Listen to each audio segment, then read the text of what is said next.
branding them enemies.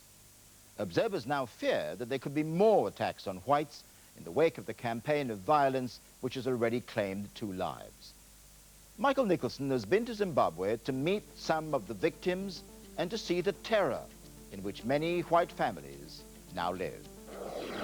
When David was murdered, Maria and the children not only lost their husband and father, they lost their house, their farm, all their belongings.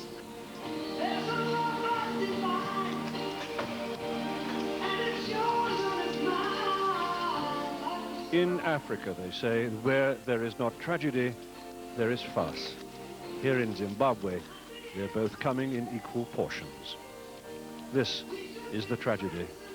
Maria Stevens, a widow, comforting and comforted by her children. Her sadness touched the world. I'm not a very good gardener.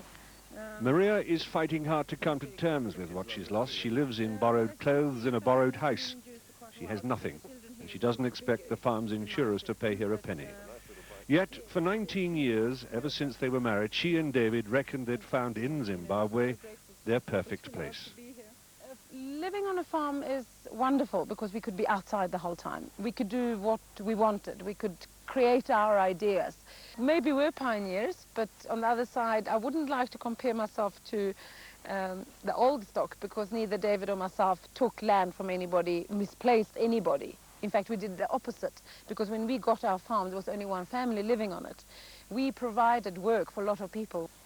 We bought the farm in a black country from a black government, from a black man. You bought it from a black businessman with permission of the black government, with money borrowed from a black government, Yes. And yet that black government now says you grabbed the land.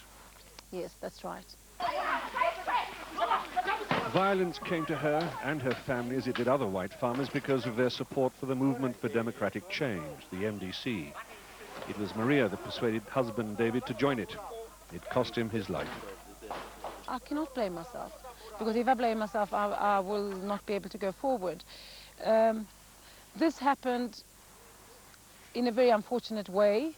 It, of course, shouldn't have happened. It got out of hand. No one can control the war vets anymore. And it was a private vendetta by a man in our district. I've had enormous support, incredible support from people in Zimbabwe and from internationally. Absolutely amazing. And in fact, that's why I can sit here and talk. Look, Doggy's sleeping in the sand. You see that? Pips is sleeping.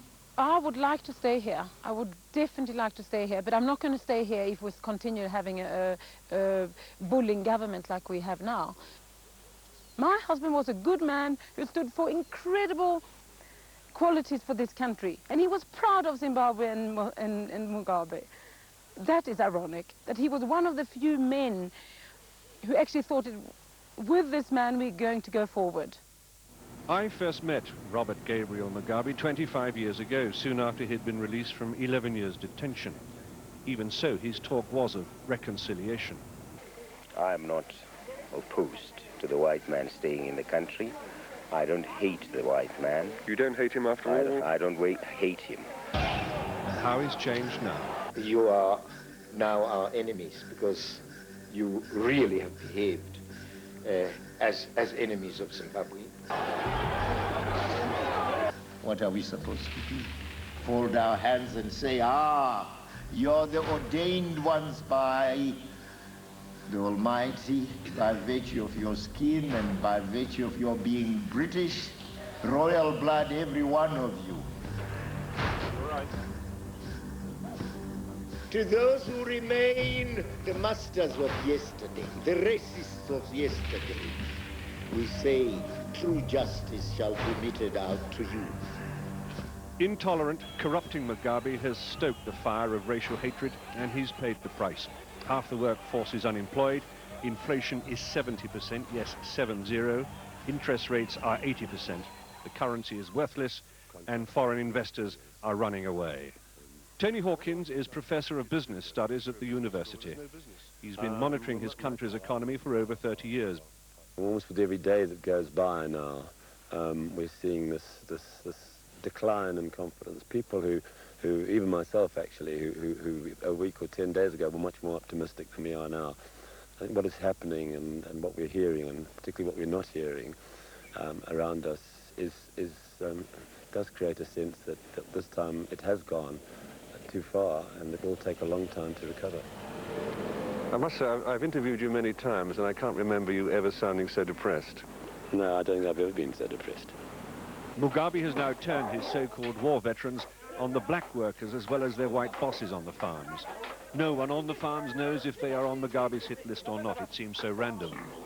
Pig, cattle and tobacco grower Jim Sinclair and his wife Anne know for certain they are on the list. They've already been invaded once. They have to be a certain size to meet the export quality assurance program. Jim has been obliged to sell another of his farms to the government already. We sold out in '84 to government. It was a thriving little farm, wasn't a big farm, and it was too far away for us to manage it from here, so we sold it. And very little has happened on it since then. Just wasted. Virtually nothing. Yeah. I mean, one of the things that I think the world needs to know is that this government has acquired a lot of farms on which nothing has happened. In all the sheds you've got here, Jim, how much money you got stashed away here? Well, in pound terms, probably about $500,000. It will be sold over the next 6 or 7 months. The selling period is just starting now. But the fact that it's here in these sheds, the fact that there are people out there willing to come in here and set fire to it must be a hell of a worry for you. It is a worry, because now we don't see the forces of law and order able to assist us. I mean, in the old days, if something happened, you could depend upon the army coming in, the police coming in. Yeah, absolutely. And now you can't? No, you can't. I'm depressed because I can see the possibility of, losing this for myself and my family and my children and their children, but also because the country could lose something of great value. I mean, this country has got something that other African countries to the north of us don't have, and that's a thriving, performing commercial farming sector. And it doesn't matter the color of the people that are doing it, it exists and it's working. Why do we want to destroy that? I just don't understand it. I've lived here my whole life. My father built the house, and we felt that we were really contributing to the good of the country. But it doesn't seem to count for much now, does it? They don't consider that anything at all. I mean, as Jim said, in any other country you'd be rewarded for the work he's done, but here they just want to take your land away.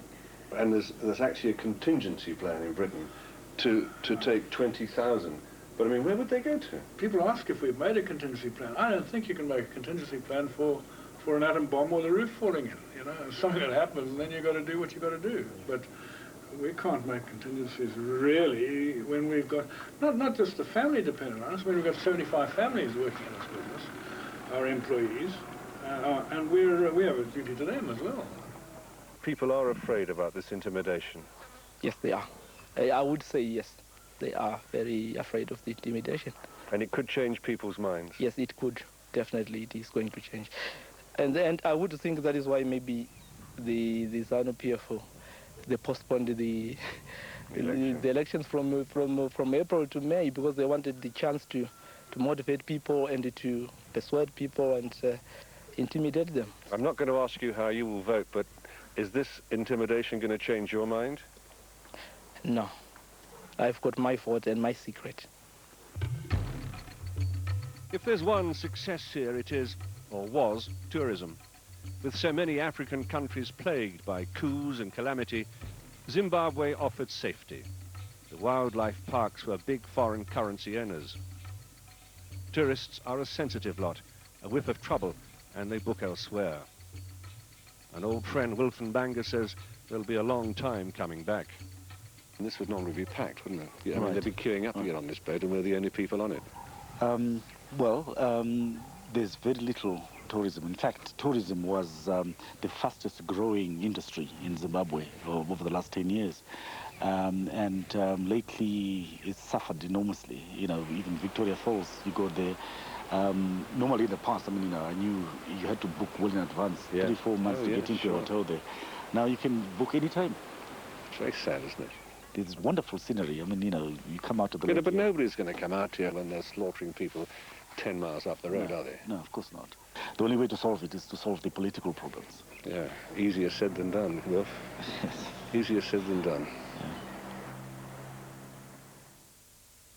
For the first time, across race, across ethnicity, we are all united for one purpose and one purpose only. That is to create a new Zimbabwe. Morgan Tsvangirai, leader of the movement for democratic change, is Mugabe's only opposition and perhaps Zimbabwe's last hope. How certain could the white farmer and the white Zimbabwean be that he has a home here? Well, first and foremost, this is not a racial issue. The white farmers are just being used as an instrument of scapegoating. What we are talking about here is that everyone must feel confident to be citizens of Zimbabwe. This is not really a struggle for white man's land. This is a struggle for democracy, fighting one man's determination to stay in power. But is he rash enough to risk Zimbabwe's self-destruction to do it? If you were to ask me whether I think it's going to happen that way, I'd say that good and bad here are finely balanced. You know, Zimbabwe is not a big country, it's not a rich country, but it's always been a hopeful one. And there is still time to claw back what's been lost. And there are enough decent people here determined that Zimbabwe will not go the same way as some other African countries. It's a beautiful country with vast potential.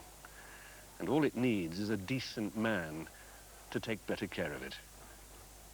Michael Nicholson reporting. And that's nearly all for tonight.